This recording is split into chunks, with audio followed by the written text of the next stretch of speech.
Good day again, tourists. Now we arrive in our first destination. But before that, I would like to inform you that I have here three flags.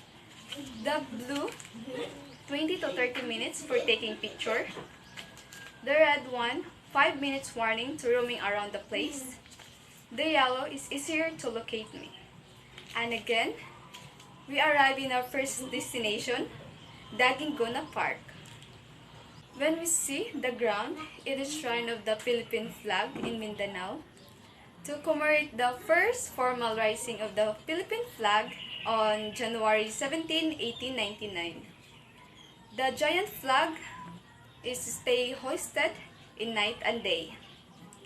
Here is the monument of Dr. Jose Rizal, our Pambansang Bayani.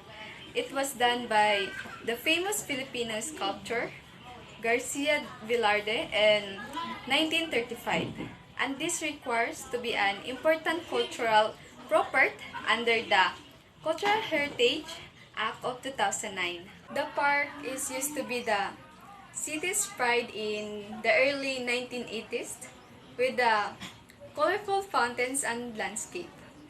It is located at what used to be the public square of Butuan for many years. Also, it has a big acacia tree that more than century old. And now guys, you have 20 to 30 minutes for taking picture. Now, we are going to our next destination.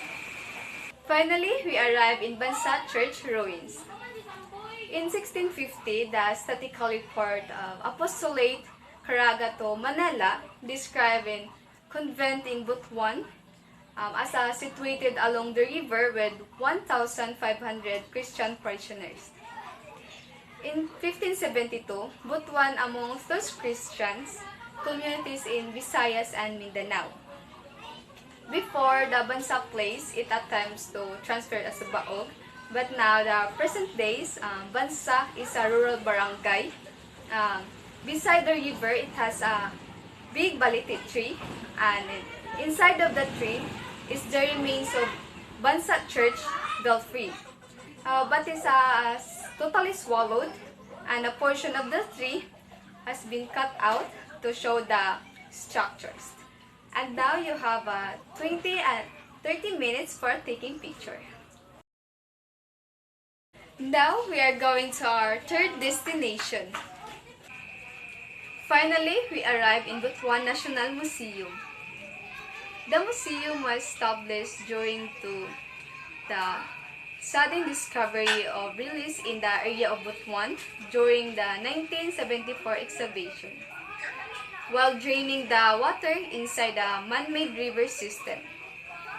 Because of that, experts have continued to find and collect the archaeological object under the National Museum until they established a branch of National Museum in the city of Butuan. The Butuan National Museum formally opened on August 30, 1978. And now, you have 20 to 30 minutes for taking a picture. Now, we are going to our next destination. Finally, we arrive in Santo Niño Church. Founded in 1896, the Santo Niño Church is the diocesan in Butuan, is one of the churches found in the historical where many people believe that Magellan first landed in Maharlika Highway in Libertad in Butuan City. Also known today as the Santo Niño Shrine or the Santo Niño Parish, it declared a diocesan in 2002. The Santo Niño Shrine, an image of the Holy Child that Magellan first brought to Butuan before stayed at Cebu, at the Santo Niño de Cebu. The church was blessed and consecrated on September 9, 1997 by Ricardo G. Cardinal Vidal together with Bishop Pueblos and Father Bello on March 8, 2000 in Ash Wednesday. Okay guys, you have 20 to 30 minutes for taking a picture. Now, we are going to our last trip.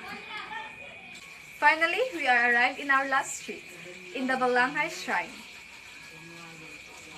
This shrine was established to ensure the proper protection and preservation of the Balanghay boats, also known as the Butuan boats. It declared the National Cultural Treasure on March 19, 1987. The Balanghay boats has displayed Butuan boats carbon dated at 320 AD.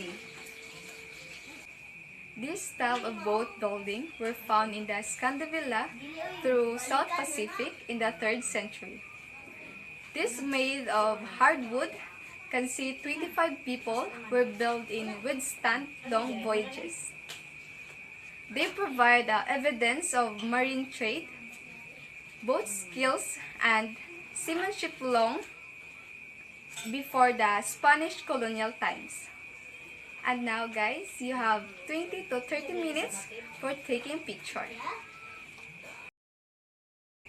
It is sad to say that this is our last tour, and I hope everyone is enjoy. I would like to thank all of you to be part of your unforgettable journey. Again, this is Crystal Jean, your tour guide. Thank you and goodbye.